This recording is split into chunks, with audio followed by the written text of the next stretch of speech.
الحمد لله رب العالمين وصلى الله على نبینا محمد و علی آله و صحبه اجمعین.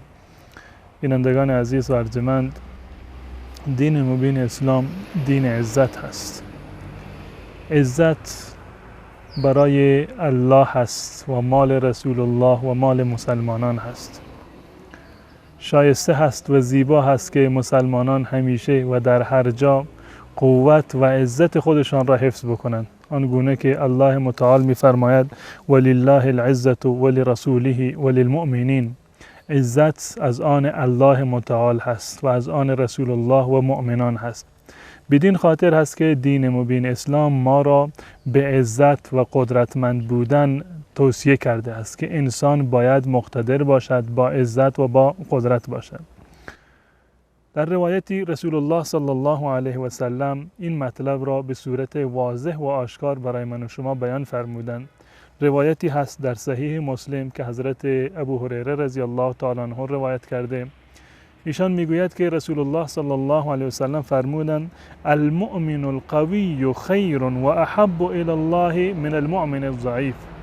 مؤمن قوی و پرتوان نزد الله متعال محبوبتر هست و پسندیده تر هست از مؤمنی که ضعیف و ناتوان هست. و فی کل خیر، منتها در تمام مؤمنان خیر هست، چه مؤمن ضعیف باشد چه قوی باشد، در همه خیر هست، منتها مؤمن قوی و پرتوان نزد الله متعال محبوبتر و پسندیده تر هست. رسول الله صلی الله علیه وسلم در ادامه می‌فرمایند احرص علی ما ینفعک واستعن بالله. شما حریص باش، پرتوقع باش، همیشه در فکر آن مواردی باش که به شما نفع میرسد، اموری را که میدانی که برای دینت دنیایت مفید هستند و سودمند هستند، اینها را انجام بده. واستعن بالله، از الله متعال قدرت بطلب، از الله متعال اعانت و استعانت بطلب.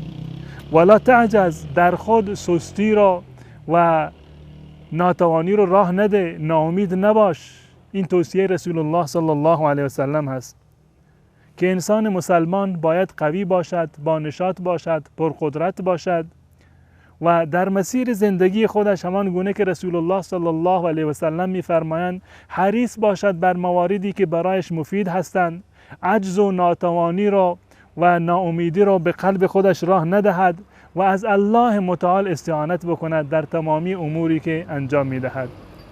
منتها اگر در مسیر زندگی دچار مشکلی شدید و مشکلی برای شما پیش آمد، ناامید نشوید. ایشان می‌فرمایند که و ان اصابک شیء فلا تقل لو انی فعلت کان کذا و کذا. اگر مصیبتی به تو رسید، درد و رنجی به تو رسید، در مسیر زندگی شکست خوردی، هرگز نگو که اگر من چنین و چنان میکردم چنین و چنان میشد، اگر من فلان کار را انجام میدادم امروز نتیجه چیزی دیگر بود.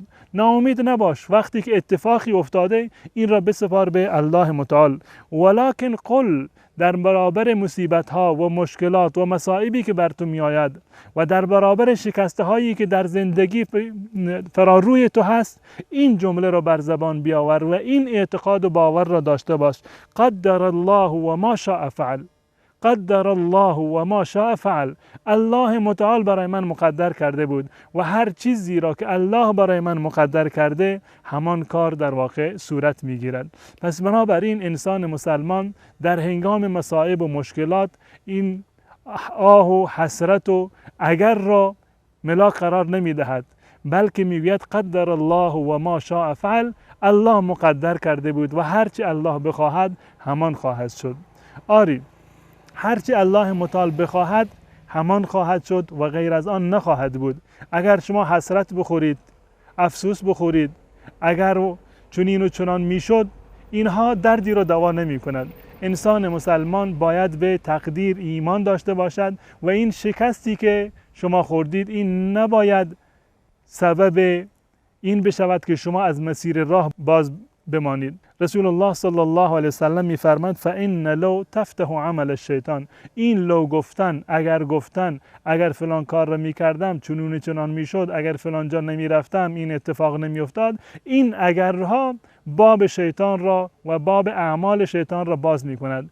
جایی هست و زمینه‌ای هست و منفذی هست برای وسوسه های شیطانی و کارهای شیطانی. پس بنابراین در مسیر زندگی پرقدرت باشید، پرتوان باشید، با نشاط عمل بکنید. هر چیزی را که میدانید برایتان در دنیا و آخرت مفید و مثمر ثمر خواهد بود، آن کار را با استعانت الله متعال انجام بدهید و اگر دچار مشکل و شکستی شدید بگویید قدر الله و ما شاء فعل.